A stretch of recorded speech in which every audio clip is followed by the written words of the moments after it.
Chers frères et sœurs, aujourd'hui, bi'idhnillahi tabarak wa ta'ala, on va parler de l'importance de réconcilier les gens.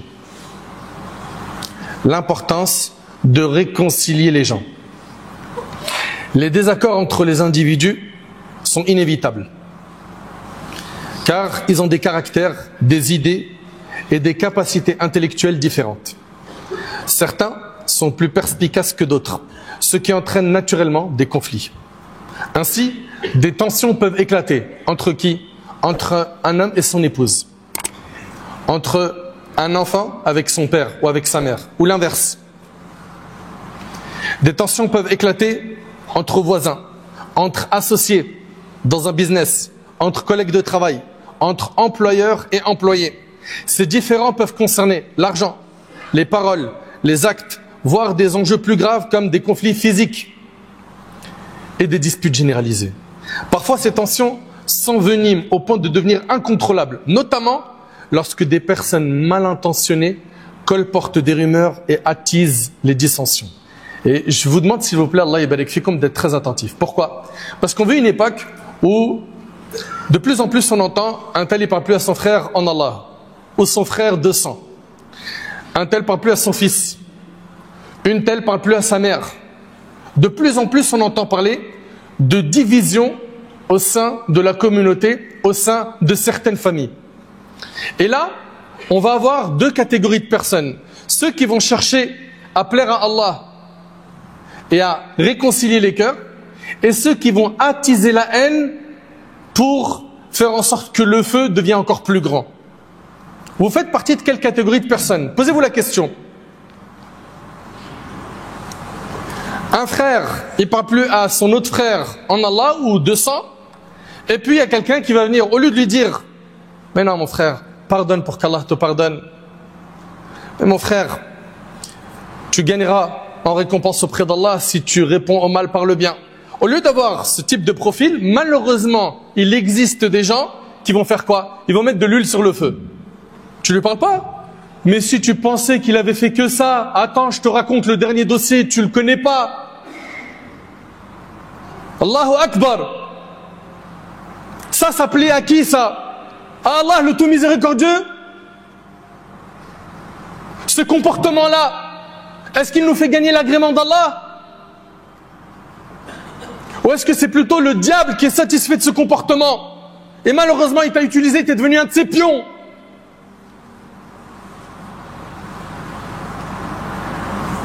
On va voir que l'orientation de notre dîn, c'est de réconcilier les cœurs. C'est ce qu'on trouve dans le Coran, c'est ce qu'a pratiqué notre modèle Muhammad sallallahu alayhi wa sallam, mais malheureusement on s'est trop écarté de la voie du Coran et de la Sunna. On suit notre ego. Les mauvaises fréquentations. Colporter, c'est grave. C'est quoi colporter? C'est le fait de rapporter les dires des uns contre les autres pour corrompre les relations. C'est ça le namim. Le prophète il a dit la yadkhulul janna namam, n'entre pas au paradis celui qui colporte, le colporteur. Et combien on en a dans la communauté? C'est leur spécialité. Attends, faut que je te raconte ce qu'il a dit sur toi. Mais il te montre un beau visage, mais tu sais pas derrière ton dos ce qu'il dit. Le prophète il a dit n'entre pas au paradis le colporteur. Ça te fait rien d'entendre ça?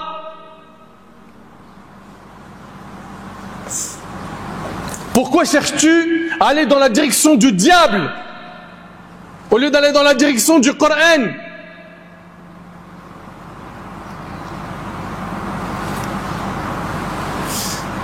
On a un effort à faire, mes frères et mes sœurs, pour être des acteurs dans les médiations, dans les réconciliations. Et notre religion a incité à être de cela. Et on va voir, subhanallah, les mérites d'être de ceux qui réconcilient les cœurs.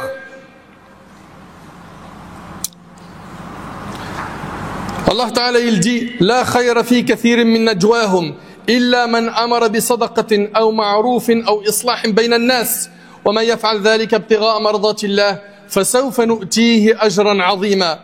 Écoutez ce qu'Allah Ta'ala il dit. Il n'est aucun bien dans la plus grande partie de leurs conversations secrètes. Allah Ta'ala il dit, il n'est aucun bien dans la plus grande partie de leurs conversations secrètes, sauf si l'un d'eux ordonne l'aumône, le bien ou la réconciliation entre les gens. Quiconque le fait, cherchant l'agrément d'Allah, nous lui accorderons une immense récompense. Cheikh Saadi rahimahullah, en commentant ce verset, il a dit: il n'est aucun bien dans la plupart des conversations des gens qui consistent soit en des propos permis mais futiles, soit en des propos mauvais et nuisibles, comme les propos illicites sous toutes leurs formes.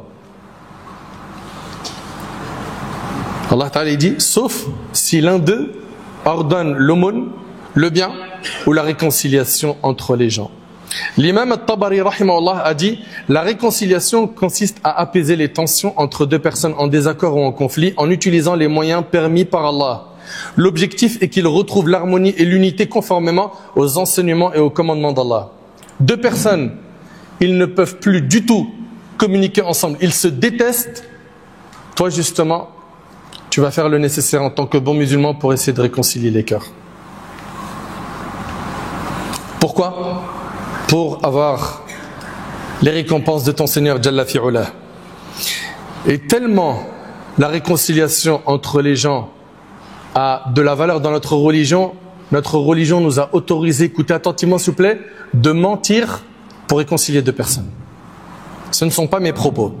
Umm Kalthoum bint Uqba ibn Abi Mu'ayt radiyallahu anha wa an jami' as-sahaba relat qu'elle a entendu le messager d'Allah sallallahu alayhi wa sallam dire: le menteur n'est pas celui qui réconcilie les gens en attribuant des paroles bienveillantes ou en disant du bien. Dans la version rapportée par Muslim, il y a un rajout où elle a dit: je ne l'ai jamais entendu autoriser le mensonge dans les propos des gens, sauf dans 3 cas. Parmi eux, réconcilier les gens. Et c'est rapporté par Bukhari et Muslim. L'imam al-Khattabi rahimahullah a dit: écoutez bien, ce sont des situations, donc les cas de figure où le mensonge est autorisé, ce sont des situations où une personne peut être contrainte d'ajouter des propos ou d'aller au-delà de la stricte vérité afin de préserver l'entente et d'éviter un préjudice. Le frère, il parle plus à l'autre frère. Toi, tu viens, tu dis à un de ces deux, mais en fait, il aimerait bien venir vers toi, mais juste laisse-lui l'occasion. Il regrette ce qu'il a fait et c'est un mensonge. Mais toi, ton objectif à travers cela, c'est de réconcilier les cœurs. Ça, c'est permis en islam. Et de l'autre côté, tu vas aller chez l'autre aussi lui dire la même chose. Tu sais que il aimerait venir vers toi, mais voilà, ta porte elle est vraiment condamnée. Essaye de l'ouvrir un petit peu, etc. Et tu vas apaiser un petit peu les tensions des deux côtés. Il dit Khattabi, dans certaines circonstances, un léger degré de désobéissance a été toléré en raison de l'espoir qu'il mène à une réconciliation.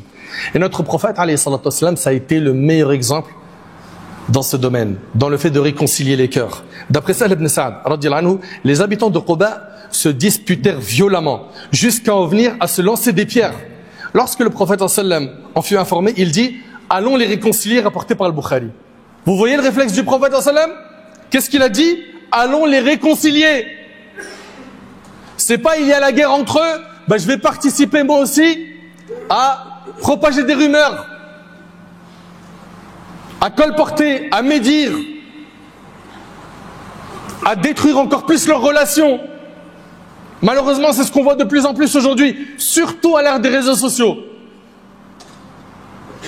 Notre religion nous ordonne de préserver, de maintenir l'entente et les liens entre nous. Allah Ta'ala, il dit: wa'tasimu bihablillahi jami'a wa la tafarraqu. Attachez-vous tous à la corde menant à Allah et ne vous divisez pas. Allah Ta'ala, il dit: wa in ta'ifatani minal mu'minina iqtatalu fa aslihu baynahuma. Si deux groupes de croyants se combattent, réconciliez-les. Voilà ce que nous dit le Coran. Il te dit pas prends parti sans avoir écouté les deux versions. C'est souvent malheureusement ce qu'on entend aujourd'hui. Et met de l'huile sur le feu. Détruit encore plus la relation. Mais pourquoi vous faites ça? Pourquoi vous ne craignez pas Allah? Pourquoi vous refusez de suivre le Coran? Vous êtes bien musulmans.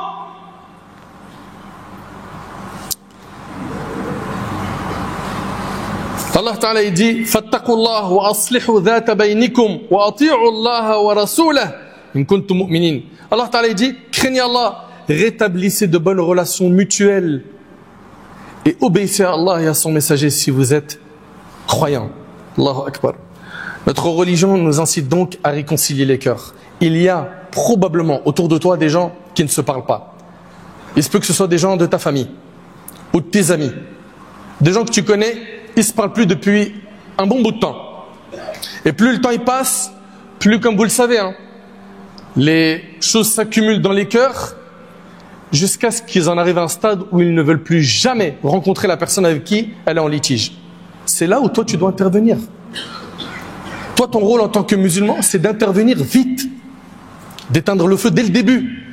Et si le feu il est trop grand, tu fais le nécessaire, tasta'in billah, tu demandes l'aide d'Allah et tu fais le nécessaire pour écouter les deux parties, pour essayer de les amener à une discussion apaisée, pour essayer de faire en sorte qu'ils s'entendent et qu'ils se réconcilient. Mais qui aujourd'hui cherche à réconcilier les gens? Allah tabaraka wa ta'ala a dit dans le Coran que ceux qui réconcilient les autres auront de grandes récompenses. En réconciliant les gens, vous savez qu'est-ce qu'on gagne? Allah Ta'ala il dit à la fin du verset wattaqullah la'allakum turhamun. Et craignez Allah afin que vous puissiez être touchés de sa miséricorde, pour que vous puissiez bénéficier de sa miséricorde. Subhanallah, tu réconcilies les gens, tu as bénéficié de quoi? De la rahma d'Allah Azza wa Jal. C'est la plus belle chose que tu peux avoir dans cette vie et dans l'au-delà, d'être touché par la miséricorde d'Allah. Également, réconcilier les gens, c'est un moyen de pouvoir quoi? Trouver le salut. Allah Ta'ala il dit وَمَا كَانَ رَبُّكَ لِيُهْلِكَ الْقُرَى بِظُلْمٍ وَأَهْلُهَا مُصْلِحُونَ. Il ne convient pas à ton Seigneur de détruire injustement des cités alors que ses habitants cherchent à s'amender, c'est-à-dire quoi? À s'améliorer, à se corriger. Chers frères, chères sœurs, parmi les récompenses que l'on obtient en réconciliant les gens, il y a ce que notre prophète sallallahu alayhi wa sallam nous a rapporté dans le hadith qui est rapporté par l'imam Abu Daoud d'après Abu Darda. Le prophète sallallahu alayhi wa sallam a dit: ne vais-je pas vous informer de ce qui est meilleur que le degré du jeûne, de la prière et de l'aumône? Est-ce que vous écoutez attentivement, s'il vous plaît? Le prophète sallallahu alayhi wa sallam a dit: ne vais-je pas vous informer de ce qui est meilleur que le degré du jeûne, de la prière et de l'aumône? Les commentateurs du hadith, ils disent qu'il s'agit de ce qui est surrogatoire, mais ça reste quand même quelque chose de grand. C'est-à-dire que ce qui arrive là, c'est meilleur que de jeûner, prier et faire des aumônes surrogatoires. Il dit bien sûr, le prophète sallallahu alayhi wa sallam a dit réconcilier entre les gens, car certes la discorde entre les gens est celle qui rase. Je ne dis pas qu'elle rase les cheveux, mais elle rase la religion, et c'est rapporté par Abu Daoud. Effectivement, quand il y a une discorde entre les gens, qu'est-ce qui se passe? Ils se parlent plus. Il y a de la médisance des uns vers les autres, du mauvais soupçon, des calomnies, des rumeurs qu'on va faire circuler, et tout ça, ça rase la foi. Tout ça, ça rase la foi. Parmi donc les récompenses que tu gagnes quand tu réconcilies les gens, c'est la récompense qui a été citée ici dans le hadith, qui est plus grande que le degré du jeûne, de la prière et de l'aumône, en réconciliant les gens. Également, le prophète sallallahu alayhi wa sallam, il dit, dans le hadith d'Abi Huraira qui est rapporté par Muslim, le fait de réconcilier entre deux personnes est une aumône. Subhanallah, t'as pas envie de gagner des récompenses auprès de ton Seigneur? T'as pas peur du jour où tu seras présenté au Seigneur des mondes? T'aimerais pas être à l'aise ce jour-là et avoir assez de bonnes actions pour valider ton examen, ton passage sur terre? Profite de l'occasion. Tu vois des personnes autour de toi, ils ne se parlent pas. Toi, tu vas faire le nécessaire pour les réconcilier. Pour réconcilier les gens, il y a des comportements à adopter. Premièrement, la sincérité. Tu fais ça lillah azza wa jal. Tu ne fais pas cela en recherchant un intérêt mondain. Certains pourraient peut-être aller dans cette direction de la réconciliation. Pourquoi? Parce qu'en faisant ça, il va profiter des contacts d'un tel. Il va lui ouvrir les portes du business, etc., etc., etc. Tu veux réconcilier les gens? Sois sincère dans ta démarche et surtout, sois juste. Ça veut dire quoi? Ça veut dire que si tu vois quelqu'un qui est proche de ta famille et qui est fautif, tu le défends pas parce qu'il est de ta famille. Non, tu dois être le plus juste possible. Par rapport à cela, le prophète sallallahu alayhi wa sallam a dit: assurément les justes seront auprès d'Allah sur des chairs de lumière à la droite du tout miséricordieux. Il s'agit de ceux qui sont justes dans leur jugement au sein de leur famille et de ceux dont ils ont la charge, rapporté par l'imam Muslim. Pour terminer, les bienfaits de la réconciliation. Elle implante dans les cœurs la vertu du pardon et de l'indulgence. Quand tu vas réconcilier les gens et si tu t'y prends bien, ça va faciliter aux gens de pardonner à autrui, remplaçant ainsi la rupture par l'amitié et la haine par l'amour. Elle permet de gagner des récompenses auprès d'Allah. Elle contribue à l'harmonie dans la société. Vous imaginez si nous on joue pas notre rôle d'être des médiateurs, d'être de ceux qui vont réconcilier les cœurs. Vous imaginez la société elle va ressembler à quoi? Elle contribue donc, la réconciliation, à l'harmonie dans la société ainsi qu'une vie équilibrée. Elle mène au pardon mutuel entre les parties en conflit. Elle apporte le bonheur au cœur, libère les âmes de la rancune, de la haine, de l'animosité et de l'envie. Par contre, l'absence de réconciliation entraîne 1. La propagation de la corruption. Ton cœur va durcir. Le cœur est durci par les péchés. Et quand on ne parle pas à quelqu'un, quand on est en litige, malheureusement, Shaitan, il profite pour que tu fasses de la médisance sur lui, que tu penses de lui du mal, etc., etc. Donc l'absence de réconciliation entraîne la propagation de la corruption, l'endurcissement des cœurs, l'augmentation des péchés, la rupture des liens entre les proches, la perte des valeurs nobles et des bonnes mœurs. Chers frères, chères sœurs, on vient à la khutbah de Jumu'ah dans le but d'écouter un prêche, un sermon. La question qu'on doit tous se poser, c'est en sortant de ce prêche, après avoir terminé d'écouter ce discours, tu ressors avec quoi? Là, est-ce que vous pensez que moi j'étais sur le minbar juste parce qu'il faut occuper 20 minutes?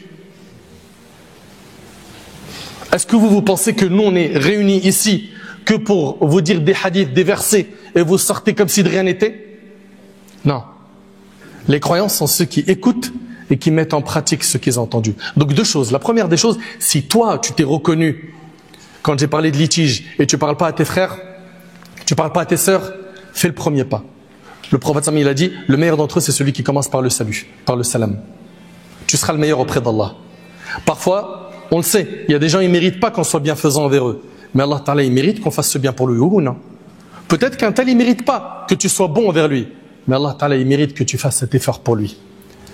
Nous on veut les plus hauts degrés du paradis. Ce passage sur terre il est trop court. Il est limité. Il faut qu'on fasse des efforts. Quand Allah Ta'ala il dit Qad aflaha man zakkaha, a certes réussi celui qui a purifié son âme, mais c'est qui celui-là? C'est celui qui a fait des efforts. Quand Allah il dit falaqtahama al-aqaba, ça veut dire quoi? Allah Ta'ala il demande aux croyants de prendre la voie laborieuse, la voie difficile d'aller vers la direction de quoi? Des bonnes actions. Et ça demande quoi? Jihad an-nafs. Tords ton ego et fais un premier pas vers ton frère pour Allah. Et comme toi tu veux le pardon, pardonne. Et au final c'est toi qui en ressortiras grandi le jour du jugement. Et puis j'aimerais finir avec une chose. Tu lui parles pas, tu lui en veux, tu l'attends le jour du jugement. Je te pose juste une seule question. Est-ce que tu serais satisfait si le jour du jugement, votre litige est tranché par le Seigneur des mondes et que ton frère il soit jeté en enfer parce que tu lui as pas pardonné? Serais-tu satisfait de voir ton frère dans le feu le jour du jugement? Et si tu me dis oui, est-ce que le prophète, notre modèle, il vivait avec un tel cœur qui voulait le mal pour les gens? Chers frères, chères sœurs, faisons un effort. Allons vers les gens, demandons pardon. Et des fois, il faut savoir céder. C'est-à-dire quoi? C'est moi qui avais raison, mais l'Illah Azzawajal, c'est pas grave. Cherche pas à avoir raison. Le prophète n'a-t-il pas dit celui qui délaisse le débat alors qu'il a raison, Allah lui construit une maison au paradis? On voit bien qu'on a des encouragements, hein? Je laisse, je cède. Le prophète n'a-t-il pas dit dans le hadith de Uqba, wa'fu amman zalamak, pardonne à celui qui a été injuste envers toi, mais il va falloir que tu payes le prix pour le paradis. Le prophète me dit, pardonne à celui qui a été injuste envers toi. Donc toi déjà, fais l'effort de ton côté à effacer de ton cœur, allège-le en allant vers ton frère, fais le pas vers lui, fais le pas ma sœur vers elle, et aussi cherche à être quelqu'un qui va réconcilier les cœurs. À partir d'aujourd'hui, tu te dois, après avoir entendu cette khutbah, de ne pas rester inactif, insouciant face à deux personnes qui ne se parlent plus. Il faut que tu aies ton rôle de réconciliateur, de médiateur entre eux. J'implore Allah subhanahu wa ta'ala de nous utiliser dans le bien. J'implore Allah subhanahu wa ta'ala d'apaiser les tensions qu'il y a dans nos familles, dans nos sociétés. J'implore Allah tabaraka wa ta'ala de faire de nous des pieux, des gens qui écoutent et qui mettent en pratique. J'implore Allah tabaraka wa ta'ala de nous accorder une bonne compréhension de sa religion.